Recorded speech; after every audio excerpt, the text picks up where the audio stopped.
Basically coming off the bye week, a lot of things going on in the bye week every year. I think that it's time to sort of reset yourself a little bit. Certainly we need to do that to some degree. But trying to get back health-wise a little bit, also trying to get out recruiting and do some different things in that area. And I think that we got some players back for this week, so we'll see how that all shakes out. Also try to stay in condition to make sure that because we are basically taking 2 weeks, you don't have a game last weekend, you lose a little bit of a conditioning factor. So we worked last Thursday and Friday quite extensively, I would say, in both areas. So Penn State rivalry, traditionally I think when Coach Perlis was here, Penn State came into the league, and we started playing them the last game of the season in 1993, I believe. And it's taken on a little bit of a different twist because we're playing in mid-season now, but I believe we played them up through 2016 on the last game of the season. It was sort of a built-in rivalry. So there's been some great games in the past as we've gone through this, and it's sort of a game that we pointed to. Have not had a home game since September 28th, so a little bit different type of scheduling, sort of in a different phase here because we have one game basically in 3 weeks' time with a bye coming next week as well. 2 games, Penn State, Illinois, in 1 month, 4 weeks. So a little bit different in terms of what we're dealing with, but we knew this was going to happen, so we need to prepare ourselves accordingly. And I think that we've embraced the situation, opportunity to get guys back and focus in on a little bit more as we go forward. Penn State itself is another top 10 team. I believe it's the 3rd time we're playing, maybe I guess ever in the history of Michigan State football is what I understand, that we play 3 top 10 teams in a row. I believe we're the only team in the country to have done that, so obviously be another great challenge for us. When you look at Penn State, I think Coach Franklin's done a great job there thus far. You look at them offensively, Sean Clifford, their quarterback's playing at a high level. Offensive line, I believe 3 guys are back. Tight end is number 87 is a guy, and certainly KJ Hamler, number 1, is a guy that you stop Penn State, you've got to first and foremost begin to stop him. And he's an outstanding player, makes things happen. Also on special teams, he's making things happen as well as a kick returner, punt returner. When you look at them defensively, again, you see top 10 type components of their defense. Sacks, 2 defensive ends, Gross Matos and Shakatoni, 2 guys that give them speed off the edge. Linebackers, Parsons and Brown, very, very active guys. 3 guys coming back in the secondary, so there'll be a challenge on that side of the ball as well. But we played well. With all that being said, we played well against them, and we found a way to win the last 2 years. So should be an exciting game to watch. Opportunity to step forward and reset, as I said, and I'll take some questions. Thanks. Mark, this double bye situation, bye game bye, and you talked about it this summer. How have you, I guess, tried to mentally get the guys, especially coming off the game a couple Saturdays ago? Yeah. Well, again, we knew the schedule coming in, and I think this is one of the first years. I don't think we've ever had a bye, 2 byes, and this is nationwide. I don't think the football season has ever had 2 byes in it in my coaching career. So we knew that was coming. We also, as I said before here, we've sort of broken our season up in phases, and first phase went through the Arizona State game, and then we had Northwest. We had the last 3 of the 4 games on the road, and then we come to this segment, which we said, okay, we got 1 game in 3 weeks. So we need to focus in on this particular game and make sure that we're prepared mentally, physically, and emotionally, ready for Penn State. And then we have to do the same thing with the Illinois situation, because we're 2 weeks away from that football game as well. So it is a little bit different, but I've always just tried to embrace the situation that we're in and step forward. And we've got to plant our foot in the ground. Coming off the Wisconsin game, got to plant our foot in the ground and drive forward. And I think that's what you have to do. It was disappointing in how we played up there, the outcome, and everything that was going on with that. So we've got to figure it out and reset and move forward. And I think we're capable of that. We get some players back, and so it should be a step forward in that direction. Mark, over here. Yeah. KJ Hamler was a guy I know you guys targeted in recruiting.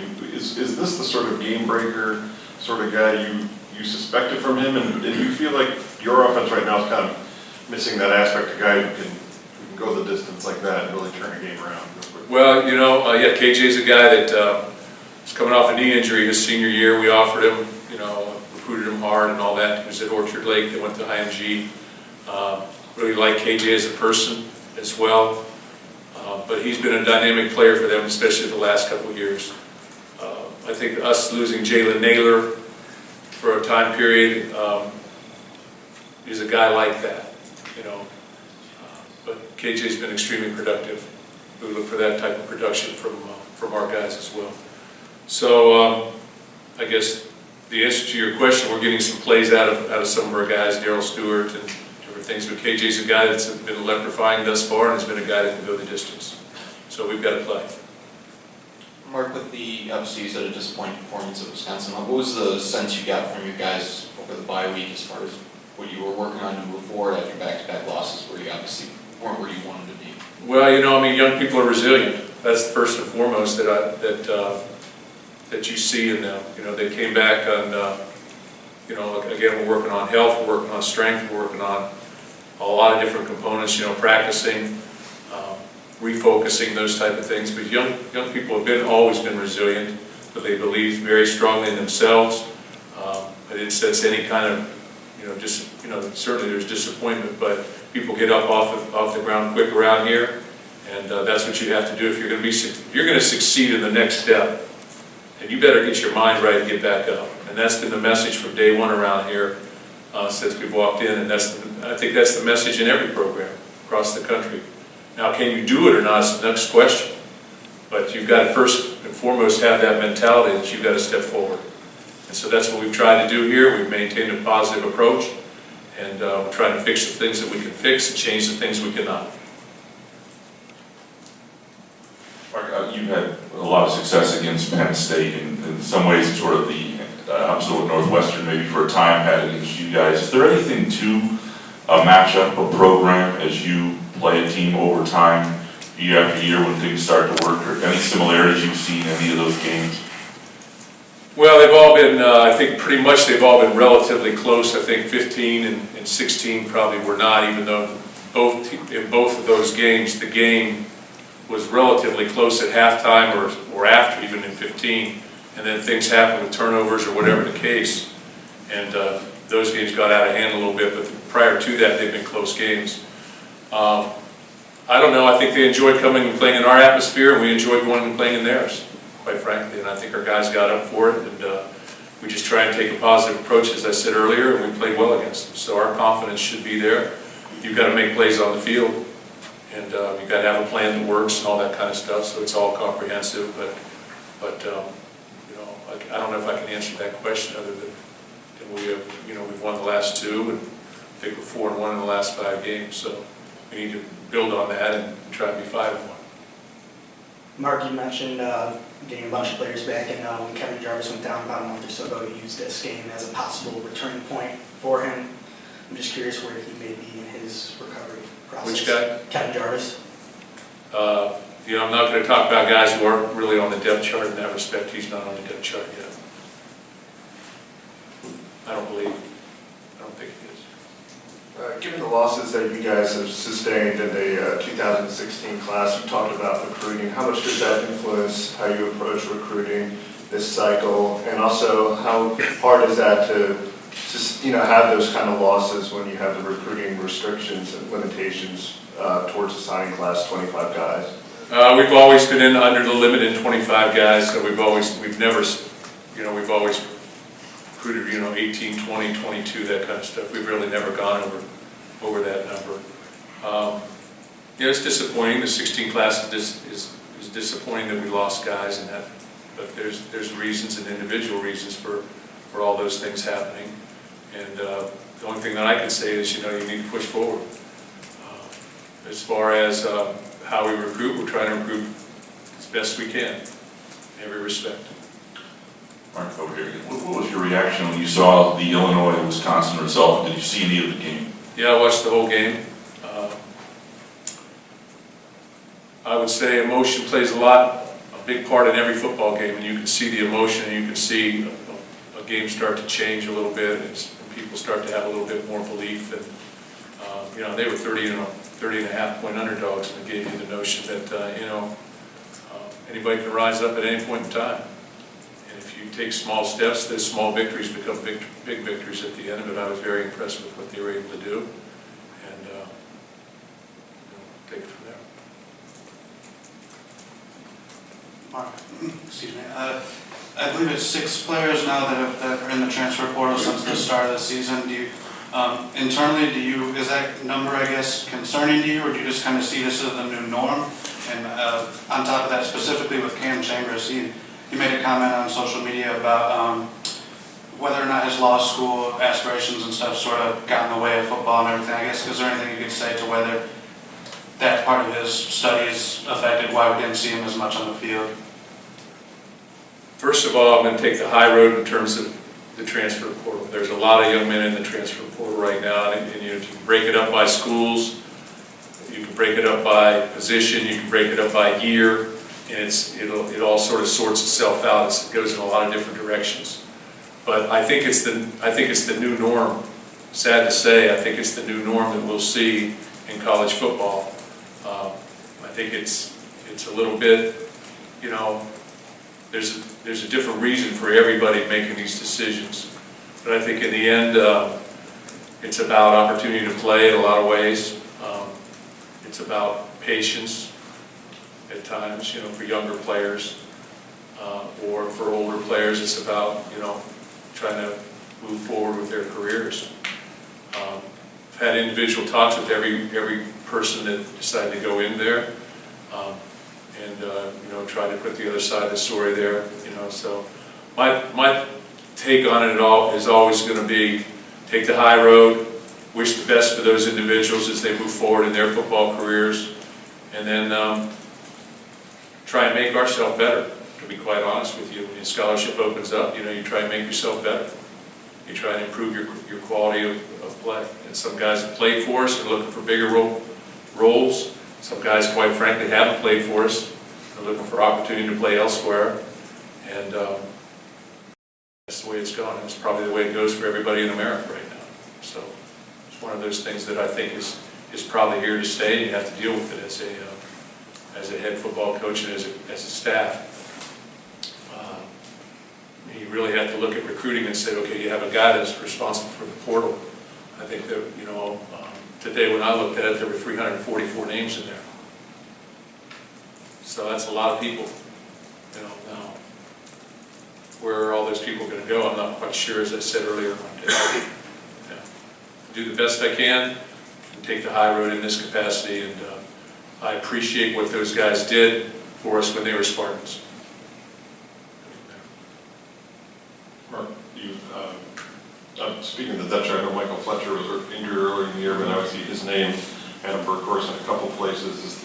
Is this a sign that it's just as freshmen developing and you're getting toward that point in the season where you can use them, or like they're ready, or should we expect to see more guys like that? Well, Michael Fletcher's been out. He had a foot injury, so he's back in pads now. He was back last week as well. He was a guy that looked exciting initially in camp. So he's back now. How much he'll play will depend on how well he practices this week and that type of thing, depth issues and things of that nature. But I think he'll be active on the sidelines and he'll travel. Parks Gissinger was moved to tight end. He's been doing a good job. And then also Adam Burkhorst is a tight end in high school. He's a big 6'7", 262-pound guy. So he's working at that position as well and shows great promise. And he's a redshirt freshman, but I'm still saying that he's a dual guy. He's played defensive end. And he's a dual guy, so he'll get opportunities to look at both ends of the spectrum, but we'll list him in both areas right now. Mark, with the earlier talk about the transfer maybe being the new norm, there's a lot in there, but you guys did have quite a few in a short span of time, coupled with 2 pretty tough losses. I wonder if you took any time or felt the need to during the bye to maybe talk to the team to stabilize this or make sure that it doesn't get carried forward. No, I don't talk about it. I keep marching forward. That's what we've done. Mark, I assume that when you have a lot of good wins or important wins, you hear from a lot of former players. I'm curious if the opposite is true. Like the last few weeks, have you heard from guys, and maybe if so, what some of those messages have been? Yeah, you hear from people that just hang in there, keep pushing. You hear from a lot of different people, whether they're former players or whether they're, they're people within our program or donors or past coaches or things of that nature. So, one thing about coaching, everybody, or football is everybody's, if you want to look for problems, you find problems. Everybody's experiencing some pain out there in college football or pro football, quite honestly, or high school football. And other people are experiencing some success as well. So you get both ends of the spectrum, but when I see our players are supportive, and I appreciate that. AJ Arcuri is back on the depth chart this week. Would that indicate he's all the way ready to go, or just a sort of a possibility? And Jalen Naylor is not, but I'm just curious, I guess, if the timeline still sort of holds up from when you initially said. Yeah, we're looking for Jalen's return this season yet, so I think he will make it. We'll see where he's at because he couldn't be redshirted. If we tend to play him in 3 more games rather than more. And then AJ is practicing actively, and so looks good to go. So we'll see.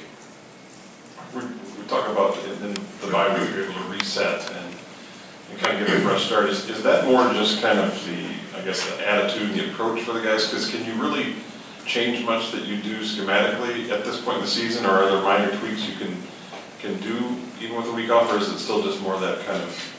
Well, I think there's always minor tweaks offensively, defensively,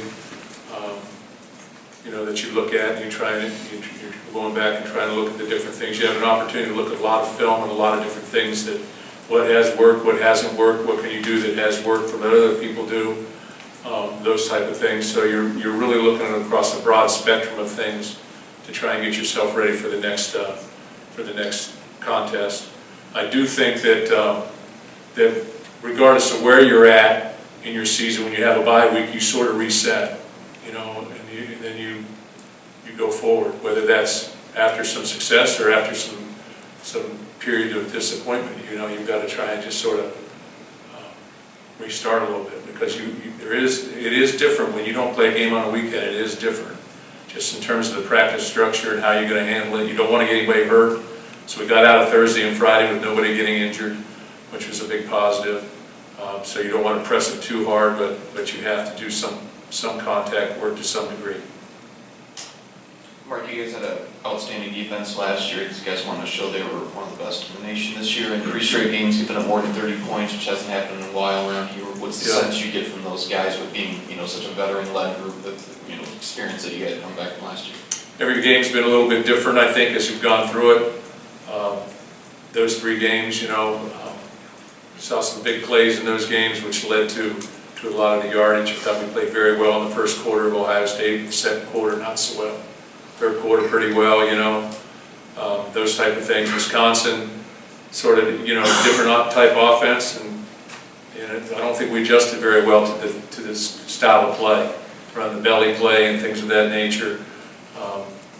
They hit the jet sweep on us, twice for big yardage in that game. So if you look at different things in that respect, Indiana, quarterback moved and extended plays and created some different things, much like the Ohio State game, and created some different things. So just got to tie it up. Right now, when you look at it in 7 games, we've had 12 runs over 15 yards. So we're still playing pretty well against the run. And then when you look at the pass plays that have gone over 20, there are things that we can control. And that's what you have to look at. Can you control the outcome of the situation? I think that we can control those things. But we've got to play well, got to limit explosive. You say, how are you going to beat Penn State? Limit the explosive plays, have to protect our quarterback, cannot turn the ball over and have to get some takeaways. It's all basically broken down into certain aspects. Every football game is like that. So got to be able to run the ball and be productive. You've got to come up with some production. So there's all these different factors that enter into it. You've got to win some of those factors. Just a little bit curious as to what you think James Franklin has done this year to have the Nittany Lions playing at such a high level. You know, when I look at their football team right now, they've closed out 3 games. They closed out the Pitt game, they closed out, but with Pitt still being able to have a possibility at the end, but the Iowa game, they closed it out with first downs at the end of the game when things started to get tight, they closed it out. Same thing in the Michigan game. When things started to get tight, they closed it out. They were able to get that first down, run out the clock, or get that score to break a 21-21, you know, to go from 28 to, you know, from 21 to 14 to 28 to 14. But in their tight games, they've made plays. And I look at that, and the 2 guys that made them, you know, the Hammer makes 2 of the plays in the last game, but you know, they sort of tail back by committee a little bit, with Kane being a guy that probably is a guy number 21 that maybe he's the guy they want to focus on, maybe not. You know, see all the guys have some big runs in there when you look at all the different film. But I think that's what they've done. And you know, when you win and you start winning close games, you know, you start to have a belief in that. We've made a living on those type of situations around here in the past. Close games we've won. So not just in the Penn State rivalry, but or contest, but I think across the board we've been able to do that at times when we've had our great seasons. You've talked about the transfer portal, but how much do you think the redshirt rule has been disruptive, and do you think it's gone a different direction than maybe the Coaches Association that advocated for it, intended for it to go? Yeah, that's probably a good question. I think the redshirt rule is a good rule for 4 games. How it goes in terms of how it can disrupt the football season might be another way to look at it, but there's always going to be a positive for every negative, or a negative for every positive. So again, I'm just going to try and take the high road with everything and say, okay, this is a decision that young people make, and got to get a deal with it and move forward. Look at it as an injury. Mark, in the second half of that Michigan-Penn State game, the Wolverines seemed to have wore down that Penn State defense a little bit, and they were moving the ball pretty well. Can you look at that and maybe take some of the things that the Wolverines did and try to emulate that this Saturday? Yeah, absolutely. You look at everything that anybody does and how they've had success, and you try and emulate that, as you said. I thought they did a great job. I thought U of M did a great job getting back in the game and continuing to push through. And I think there's a message there. You know, down 21-0, they fought back. I think that's a team trait, and they got back in the game. And if anything, the tide sort of turned a little bit in the second half as they came back. And then again, as I said earlier, you have to credit Penn State for closing it out at the end. They found a way as well. It's a great football game to watch. Mark, 2 things on the offense. You mentioned, especially after the Wisconsin game, you weren't able to generate much in the run game. How do you fix that with young running backs, and does the depth coming back on the line help? And secondly, with the receivers dropping passes, how do you correct that in the season as well? Well, you got to have confidence and just not drop them. Sometimes it's going to happen. Sometimes it's a pass breakup or maybe a little high or whatever, but you've got to make some catches. We've had some drops, but we've also had some great catches. So again, I know everybody hates to hear me say it, but I want to just stay positive with our guys and believe in them. And I think that's the best thing that I can do. As far as the run game, yeah, getting some guys back on the offensive line, but you got to move people. You know, you got to get your feet across the line of scrimmage. Our offensive line's feet's got to get across the line of scrimmage. If you've got to double to the second level, in other words, double the down guys to the second level, you got to get movement on the down guy first. You have to be able to block movement. And it's interesting, you know, I talk to my daughters, you know, all the time, and my oldest daughter said, you know, Dad, I don't think people sometimes understand that on every defense, there's a play too. There's somebody calling a defensive play. So there's different coverages, different stunts, different movements, different fronts, different inline movements, and all these different things. I said, pretty perceptive, Chrissy. But all these different type of movements, I think, you know, are something you have to consider as well and deal with. So there's different blocking schemes, there's different things, there's different courses that the running back has to take. There's all these different things, and so it's not just the offensive side of the ball, it's the defensive side of the ball too. There's a reason that Penn State's ranked in the top 10. One of the reasons is they're playing top 10 defense.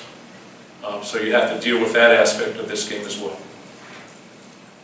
Mark, along those lines, wondering if you watched the film on Brian Lewerke from last week, what you saw in that performance, and is he seeing the field okay? Is his confidence all right, sort of where he is during the season? Yeah, he's got to be. I don't think that anybody played as well as they'd had. I thought from an offensive perspective, we took a step backwards in that football game prior to the Ohio State game when we crossed the 57 times, I believe, and had some different things going. It sort of stalled out for whatever reason because of a drop pass or whatever before the half. But I don't think he played as well as he had previously, but maybe none of us did, coaching as well. So again, I have high expectations, we have high expectations, and this is a guy who I think 2 years ago threw for over 400 yards against Penn State. So he's fully capable, and we'll look for him to play a great football game. And I think as our quarterback goes, so goes your offense.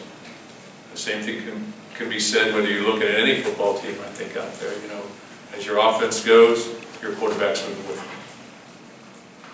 I think that's just part of football.